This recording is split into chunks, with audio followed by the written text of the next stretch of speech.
Is that girl me? Who's that chick Rihanna? Okay, well, weird joke, Rebecca, weird joke. Good vibes, yeah, we bought 'em. Hello everyone, welcome back to my channel. How are we doing? Are we well? Are we hydrated? Are we ready for some questions? So today I said I'd do a Q&A, but I was like, I don't want to just do any Q&A, you know? I want to give some originality, individuality. You know, we're on YouTube after all, you know? I said I would do a Q&A whilst doing a face mask. I know, original. Someone give this girl an award for originality, you know? Who's that girl me? Who's that chick Rihanna? Okay, well, weird joke, Rebecca, weird joke. Let's keep it moving. So before we get into the questions, which I actually haven't looked at, I don't believe anyone either when they say that, but I actually haven't looked at them. So you just have to believe me on this one. Before we get into that, the face mask of choice today that I'm using is the Sand and Sky Australian Pink Clay Mask.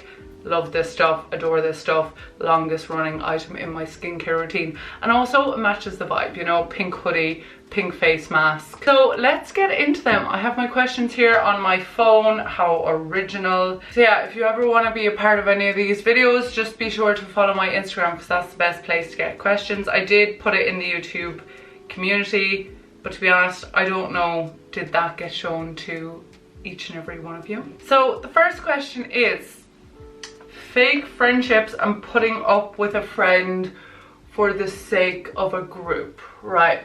So my opinion on this is, I feel like as you get older, you realize that friend groups aren't as important as individual friends, you know?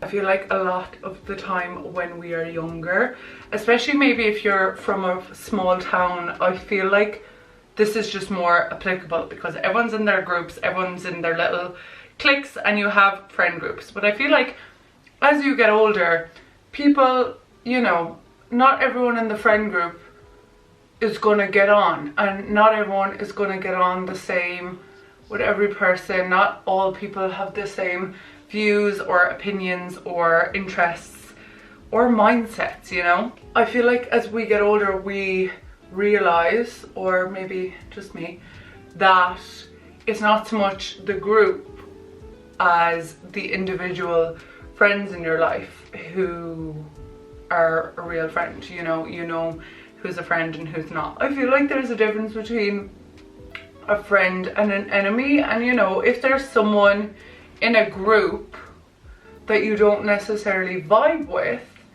you can still be friendly, you can still be an acquaintance, you know, you can still interact with them when the whole group gets together, because I'm sure, you know, the whole group isn't together the whole time, but that doesn't mean you have to have a relationship with someone one-on-one when you're not in that group, you know? Nourish the relationships that flourish, nourish the relationships that mean something to you, and with the other ones, you know, you don't have to be rude about it or anything. You don't, like, I feel like as you grow up, you know, you don't, it's not like when you're younger. You don't have to tell someone, like, you're not my friend, you know, that kind of way. Like, people just know, and people vibe with different people, and that's so fine.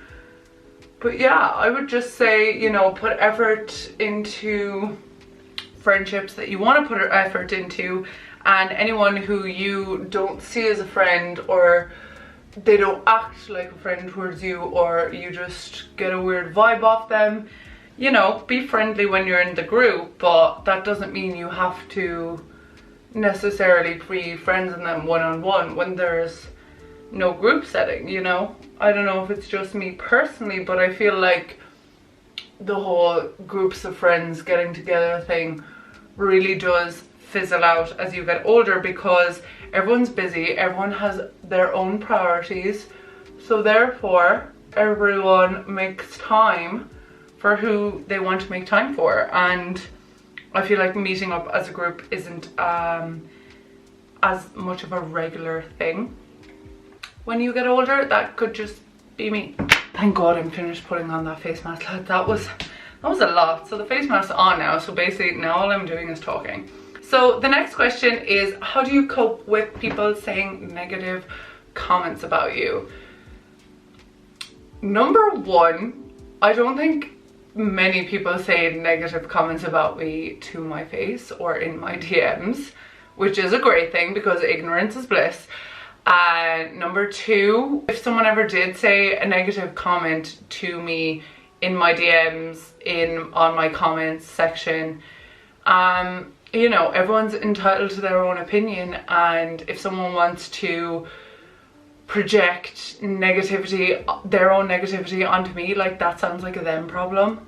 I don't really engage, and I don't really see the point in it. And I think a big thing for me is I'm an avid follower of Gary Vee. If you don't know who he is, check him out. But something he always says is, if you let the good comments get to your head too much, then inevitably the bad comments are going to get to your head. So I don't let either get to my head, and I know who I am, I know my heart, I know my intentions.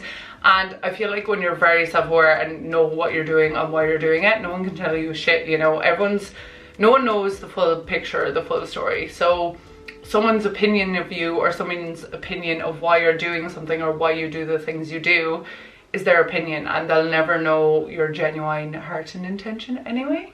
Obviously, I suppose if I got like trolled a lot, or if I got like bullied online or anything like that, I might have a different answer. But to be honest, I don't really get that many negative comments, and I don't really pay much mind to them, even if I do. Someone said, how do you know so much about astrology, and any helpful resources to learn more? So my journey with astrology, I've always been interested in it. I've always known I was a Taurus. And then I guess a lot of it is self-taught. So there's apps I use to kind of keep in track with like the universe and stuff. There's a lot of astrologers I follow here on YouTube: The Quietest Revolution, Jane International, Nicholas Ashbaugh, and most recently the Minnow, what's it called? The Minnow something? Minnow Pond Tarot. So I follow a lot of YouTubers, and then on Instagram as well, I follow kind of the same people I said there, and also Dana, Anime Astrology, who I actually had an in-depth birth chart reading with, which obviously gave me more information. But yeah, I think a lot of it is just self-taught. There's some websites, like I read my birth chart, and I like reading other people's birth charts on Cafe Astrology. If you literally just Google, I feel like if you want to know something about it, you can teach yourself, you know. If you go onto YouTube, if you go onto Google, you can find anything. The 3 apps that I like using are in an astrology section on my phone. So we have Time Passages, which is more kind of to do with the moon and where the moon is. CoStar, which again you can do your birth chart on, and then the pattern. So those 3 apps, I'll link everything that I mentioned there down below. But yeah, so I kind of just taught myself everything, and I'm like a sponge. When I have interest in a subject, I want to know a lot about it, I suppose, if that makes sense. So yeah, that's how I know. It's mostly self-taught. And I feel like astrology, I'm always learning. I was kind of looking into sidereal astrology recently. I feel like the birth chart reading was a big one, and one that kind of opened up into more like, you know, my north node and all the different houses. And the girl I did the birth chart reading with, Dana, is actually doing a 9-week astrology course starting in August, and I think I might do it because I'm just so interested in all things esoteric, astrology, the stars, the moon, everything like that. I just, can't get enough. Someone said, best sportswear for us big boob ladies. Nearly knocked myself out this morning trying to jog. When it comes to sports bras, I wear 2, always. There is no one sports bra I have found in my life that gives me the support I need, the support I want, and the support that I deserve, you know? No one sports bra has done that for me. So look at them on the floor beside me. Aren't I lucky I'm unorganized? So today, for example, this is the sports bra I put on first. So this is a Nike one. This is it. This is what it looks like. It's great. It's the Nike dry fit one, and it's a size large because boobs. So I put this one on first because this really like gets my boobs locked and loaded, and then I put this one on after. I actually really like this one. I wear this one alone sometimes because it doesn't make my back hurt. I have one on now. I'm always wearing sports bras, by the way. Like, I really don't like real bras. They're just not comfortable. I need to find a really comfortable bra. But I have what's the brand? Under Armour. I have an Under Armour sports bra on now, and it's fine, but after a while of wearing it, my chest or my back does get sore. Whereas with this one, this is a Gymshark one that sometimes I kind of tend to wear by itself. It looks like this, and it has like 6 straps at the back, but the name is actually rubbed off the tag, so that's very unhelpful. It's a Gymshark one though. So yeah, normally I wear 2. I wore the Nike one under it and then this one on top. I have not found one sports bra that does everything I need. So if you have any recommendations, let me know down below. I might do a video where I order a bunch of sports bras and like try them out. If that's something people would be interested in seeing, let me know, comment. Do you have another job outside of social media? You all want to know the tea. You all want to know, what does this girl do? What does she do other than videos? So recently I do freelance video editing for a few like one-off clients and stuff like that, but recently I got more of a long-term video editing client, which is very exciting. So it's actually Shauna Griffith. She's making YouTube videos and basically she doesn't want to edit them, so she hired me to do it. So I kind of do freelance editing for YouTube videos now. I do YouTube, podcast, beauty editor, I write beauty things, and yeah, that's my current job. I just realized, I feel like in life you realize things, and I realized that I don't like doing jobs for people that I don't like. And I know that might sound very privileged or very spoiled, but if you don't know now, you know, I've had over 30 jobs. Like, I've worked in most industries. So I'll link that video down below if you want to know more about all the jobs I've had in my lifetime. I just got to the point in my life where I was like, if I'm walking to a job and you know, when you get that feeling, you're like, I don't want to go to work today. I'd rather be going anywhere else right now. Not like a one-off thing if you're really hungover, but if it's like a constant situation that you just hate your job and hate your life, I don't like that feeling. I really don't like that feeling, and it actually, my birth chart has a lot to do with it. Like, that's my makeup. I think during the pandemic I made the decision, oh, and before that as well, I was a makeup artist, like freelance vibes. So I did makeup for bridal events, everything like that, but I haven't done that since before COVID because global pandemic. No one wants to be that close to my face. I don't want to be that close to anyone's face, you know? So that was what I did, but I decided during the global pandemic that I want to make my money on my terms and online mostly. So I have a few projects in the works that I'm working on to make that happen. Okay, great. I never knew what I wanted to do in school. I wanted to do new media. I think journalism and new media is what I wanted to do, and I went to the guidance counsellor and she told me that journalism and media was a dying field. She kind of got that wrong, but whatever. So I've never had that much of a clear vision until I started doing social media and stuff, and then I really loved it, and then I was like, I love this. There's so much money to be made online, like, and you can make a career out of it if you want to. Someone said, name and shame any rude influencers you've met. This person wants the tea. This person just is looking for the goss, and I'm sorry honey, but I don't have any. I don't think you can ever judge someone off meeting them one time, because you never know what kind of day someone has had. Number 2, I haven't met that many quote-unquote influencers, and anyone I have met has been generally sound. I feel like some people you vibe with more than others, and that's fine. I have never met anyone that was blatantly rude. I don't think. And if I have, it didn't affect me that much that I remember. So yeah, there is no naming and shaming. There is no tea. That is not my vibe. Like, even if there was, I don't think I would come on the internet and bash anyone, because what's that gonna, how is that gonna benefit me? It's not. It's just gonna lower my vibration, and we don't want that. Do you have a boyfriend, and if yes, how and where did you meet him? You want all the tea on my relationship status. So yes, I do.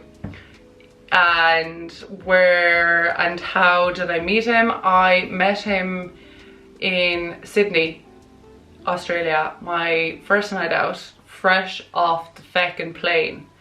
I met him in a nightclub bar. So Irish of me. So I couldn't be more Irish. Like, anyway. So yeah, it wasn't Tinder, it wasn't any dating app. I was like single, loving life, just finished like a 3-week stint in Thailand at a fitness camp. Like, really, do you know the way they say when you're not looking, you'll find someone or something? Like, I couldn't have been less looking for anything or anyone. And we were out that night and we went to a few places. The weather was awful in Sydney. And we ended up in this place called the Soda Factory. Great place. I really like it. The music is always, oh, it's just my vibe. Anyway, and I saw this man in the distance, very tall. He had a red top on.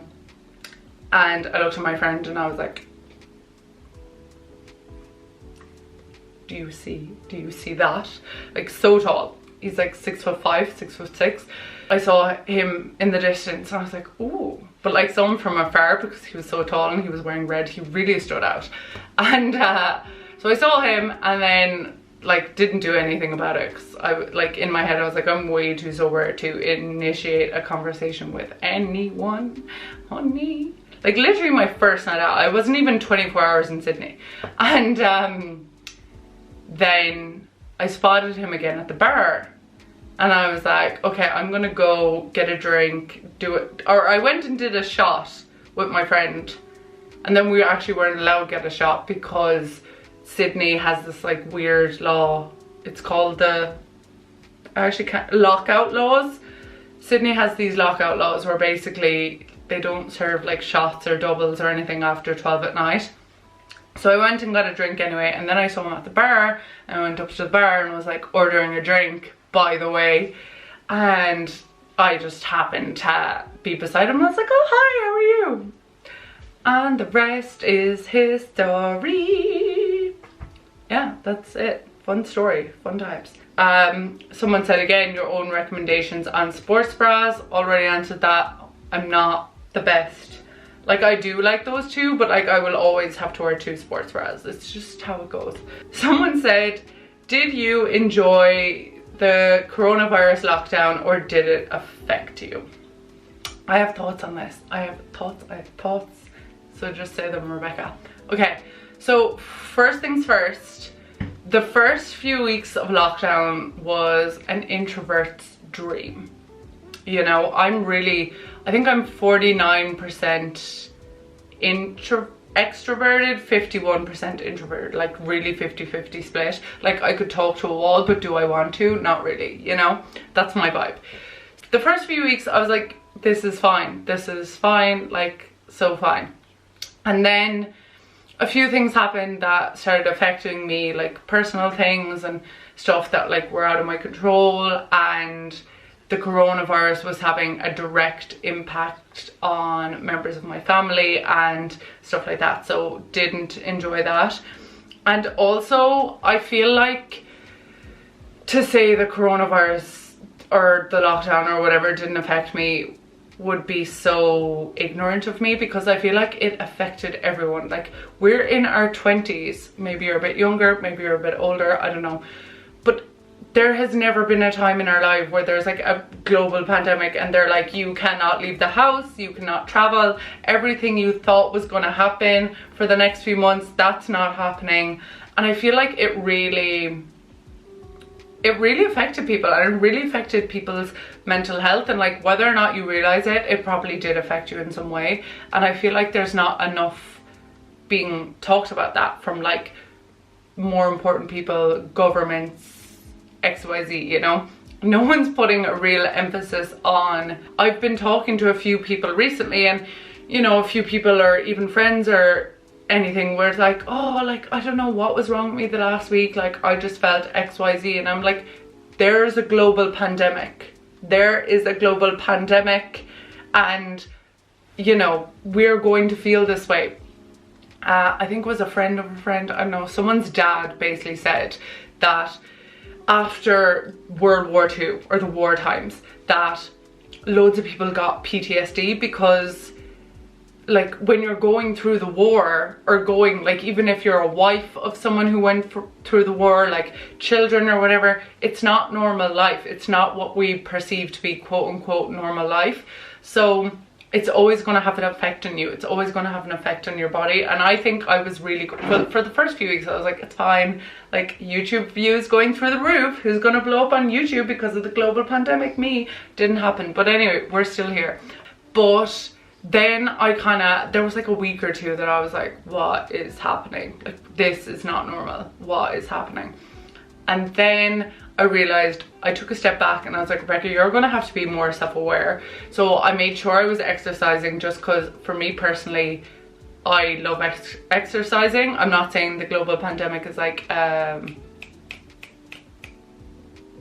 productivity contest. It's not a contest of what did you do, what you have to show for, like none of that. I just took a step back and I was like, right, what things can I do every single day to mind my mind myself, and to make sure that I still feel good? Like, what do I have control over, you know? Because we had so much control, no, a lack of control over so many things. So exercising was one of them, you know. If some days I felt like not getting out of bed, that was fine. Like, I did a whole video on like how to have the perfect duvet day and like not feel guilty for basically staying in bed all day. So yeah, I think it affected everyone, and for anyone to say that they don't think it affected someone, or that, you know, it didn't affect them, like it had to, like global pandemic, you know, it had to affect everyone. I think it did definitely affect different people in different ways, depending on your job, depending on your health, depending on your family members, where you were in the world, XYZ. So yeah, it affected me, it affected everyone, and I feel like it's still affecting people, you know. It's not gone away. We're still not supposed to travel. Also, the boyfriend I mentioned is actually Brazilian, so is living in Brazil, and I don't know if you know, but the borders are closed, so he can't leave and I can't go there. Because trust me, honey, there was a moment a few weeks ago that I was like, do you know what? I'm just gonna move to Brazil and live in an Airbnb for a while. Which kind of sounds fab, doesn't it? But I couldn't do that because, number one, can't do it right now. Number two, even if I wanted to, the country would not let me in. So there's that. Someone said, what age were you when you started YouTube, and what made you start? So actually, I hate to be this person, but I actually have a full video on that also. I'm pretty sure, or I've talked about it, but I'll talk about it again. So basically, when I posted my first ever YouTube video, I was actually 19 or 20. So I went on a J1. If you don't know what a J1 is, it's where Irish people can go to America for a summer and work and live in America. Because if you're Irish, to get a visa to live and work in America is actually kind of hard, unless you're in college studying, and then you can get something called a J1 visa and you can go. So I went on a J1 and I vlogged it and I put it on YouTube. It wasn't on this channel right now. I actually can't find it. I think I deleted it or something. I don't know where it's gone, and I'm really sad because I'd love to react to it, but I was 19.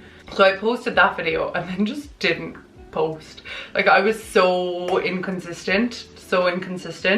When I started posting consistently was last September, so I was 25. I'm 26 now. And what made me start was the fact that I just loved YouTube. I loved the idea of it. Like in my teens, I would watch like the OG YouTubers like Jaclyn Hill, Nicole Guerrero, Carly Bybel, all of them. Like, I loved watching it, and I was like, I want to do what they're doing. It just looks really fun. So that's why I wanted to do it. And I did it. Someone said, where do you see yourself in 5 and 10 years? I think this question is, number one, the most bizarre question, because it's like as if you can actually, like, I feel like we should all kind of live in the now a bit more and stop trying to like put, not pressure, but like be like, okay, in 5 years I want to do this, and in 10 years I want to do this. Because if the global pandemic has not proved anything, it's proved that we know nothing. We don't know where life's going. We don't know what could happen any given day at any given time. So ideally though, I guess I would like to be working online, working for myself, having the freedom to travel. And yeah, I don't really have like, you know, I have a plan in my head. Like, I have lots of plans and lots of things I want to do. But I guess it kind of all comes back to the fact that I want to have the freedom to work for myself online, create the things I want to create, be influencing people in a positive way, like mindset, confidence kind of side. Like, not like, that's why I like doing what I do, because hopefully I have a positive influence on someone. I'm sorry, that was really vague and really uninteresting of an answer, but like what? In 5 years I'm going to be 31. What am I going to say? I want to be like married with a dog and a house. Like, no, because I feel like when you say, like, the people who have like a 5-year plan and a 10-year plan, like, yeah, it's great to have goals, but I feel like if you have an exact thing and then if that doesn't happen, that like throws you all out of whack. I don't know, hopefully just living life, doing what I love to do and being authentic as fuck. I hope that satisfies your need to know what in 10 years I'll be 36. Like, how am I supposed to know? You know, if you asked me that question at 16, I don't know what I would have told you, because I actually don't know. Someone said, not a question, but I always see you around town, but I'm terrified to say hi in case you think I'm weird. Number one, you are not weird. Number two, do I honestly look like the type of person that would judge someone for saying hi to me? I've had people come up to me in public and say, hey, I watch your videos, I love your YouTube. And I feel like that's normal. Like, some people do pass me and they're like, hi Rebecca, how are you? And I have no idea who they are, but that's all they say and they keep walking. So I'm kind of like, okay, I assume they know me from watching my videos, but I'm not really sure. Whereas if you're just like, hey, I'm subscribed to your YouTube channel, I like your videos, like, that's fine. It's better than like, because sometimes I feel like, and oh, this is gonna sound so vain, and it's not vain, but like, you know, when I'm out in public sometimes I can see people looking at me. And I, like, in my head, I'm like, okay, do they know who I am? Is that why they're looking? Do I have something on my face, on my body? Is that why they're looking? Like, because I feel like you know when someone's staring at you. You just know. You just can feel it, you know? But yeah, I would much rather someone say hi than just stare at me from afar. Because that just makes me feel like, okay, do they know me? Should I know them? Like, what's happening? You know? You know? I asked on my Instagram for some last minute questions and I just got one. So someone said, so I said I'd answer it. So someone said, tips for traveling alone. And then they said, will you be moving to Dubai by yourself? So first things first, tips for traveling alone. So I traveled alone to Thailand. It was my first place I'd ever traveled alone to, which, like, bit of a big jump, you know. It's not like I was going to Spain by myself. Like, I was like, no, I'm going to Thailand by myself. Tips for traveling alone. Be friendly, be open to meeting new friends, meeting new people. You know, everyone, like, it depends where you're traveling to, really, doesn't it? You know, I traveled alone to a fitness camp, so a lot of people there were kind of alone. A lot of people there were alone. A lot of people were solo travelers in the same boat, open to meet new people, making new friends. And I feel like most people are open to meeting new people and making new friends. Do be wary of your surroundings, always. I hate to have to say this, but like, especially as a female, when you're traveling alone, you just have to be more wary. Like, I wish that wasn't advice that I had to give.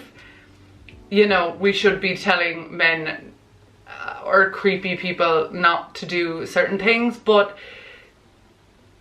it's just a reality, a very sad reality. When you are a female traveling alone, don't do stupid shit, you know. Don't walk somewhere alone late at night in the dark, back alleys, like you know, like top 3 inches stuff. Like, you know, obviously don't let fear get in the way, but also just be mindful. Be mindful of what you're doing, be mindful of where you're going, don't keep too much money on you, all that kind of fun stuff, that just girly things. My main tip for traveling alone is just enjoy it, because I feel like traveling alone is great. You really learn. I feel like sometimes when you travel with other people, you're on a schedule and, you know, you don't end up doing everything that you want to do, because not everyone wants to do the same things all the time. Whereas when you travel alone, you're on your own schedule. You can sleep in if you want and go for breakfast. You can get up really early and do a hike. You can do so many things when you travel alone, so it's great. So yeah, that would be my main thing. My main tips for traveling alone. Kind of depends where you go, but just be open to it, enjoy it, bring good books, you know, journal, write down all your experiences, or if you're like me, vlog them. The same person said, will you be moving to Dubai by yourself? So first of all, it's a member of the vlog squad, it's a member of the Sunday vlog crew, because I've actually only verbalized this in my Sunday vlog. Yeah. So the only place I've verbalized the fact that I will be moving to Dubai is in the vlog. So I'm watching out for you, Rachel, vlog squad member. I love my vlog squad members. Like, if you don't know what I'm talking about, I post a Sunday vlog every Sunday, and in that, they're all very long. They're all like 45 minutes to an hour. And I kind of just talk about things and discuss things. And in my vlogs recently, I have expressed my desire to move to Dubai. Number 1, for the climate. Number 2, it's tax-free. And number 3, I plan on making all my money online. Therefore, being self-employed, living in Ireland with the tax rate and everything like that. And also the freedom. Global pandemic, you know, it's not as easy travel back and forth as it was. I feel like Dubai is a nice hub. You can, you know, you're kind of in the middle, like Thailand's just there, Greece, Spain, like you're not too far away from anything. I think it's nice. Will I be moving alone? No. Well, ish. I plan on going, and my boyfriend plans on also going, but he's in Brazil, so he'd be going from Brazil, I'd be going from here, so technically yes, technically no. That's our current plan. So yeah, you heard it here first. But if it happened that I had to move alone, I would have no problem with that either. I have plenty of friends living in Dubai, and also I'm quite a self-sufficient, self-reliant is the word I was looking for, person. I wouldn't mind moving anywhere by myself, I don't think. Someone said, this is a whole video in itself. Someone said, can you explain how to properly manifest?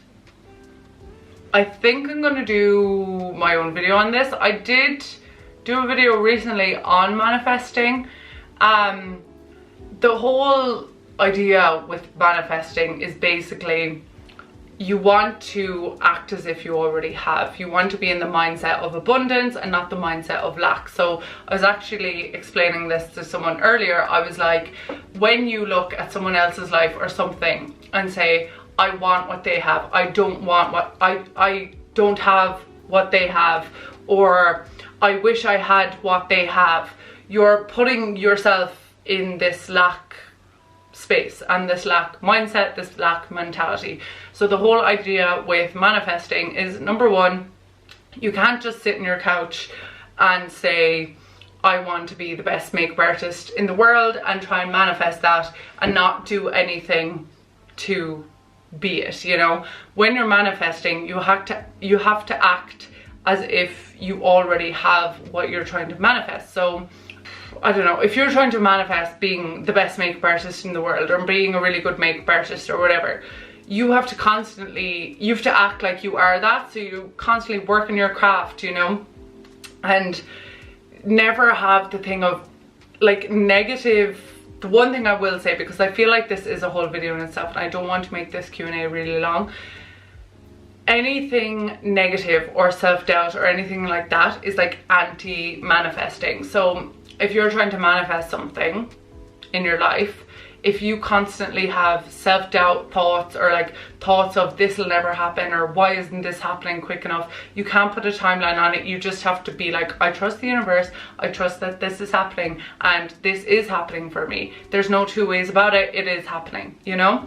I might do an in-depth video on how to specifically manifest. If you want me to, comment down below, thumbs up the video, and I will do that for you. But I do have a video that I did recently on how I manifest things, and like I talked more in depth, so go check that one out.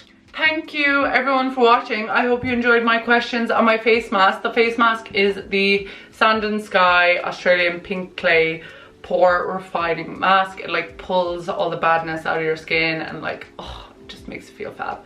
If you like my vibe, do not forget to subscribe, click the thumbs up, and comment down below what video you want me to do next, like a sit down video, because I actually haven't posted one in a while.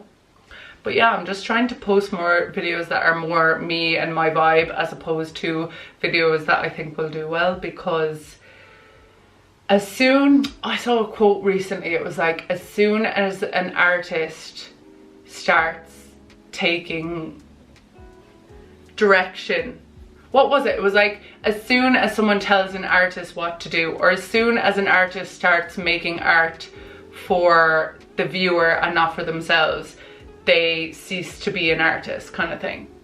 Does that make sense? Like, I don't want to make videos to please people. I want to make videos that I would want to make, not like trends or things I think it'll get views, you know, that kind of way. Anyway, that's enough of me rambling. I hope you enjoyed. I'll see you in the next video. Goodbye.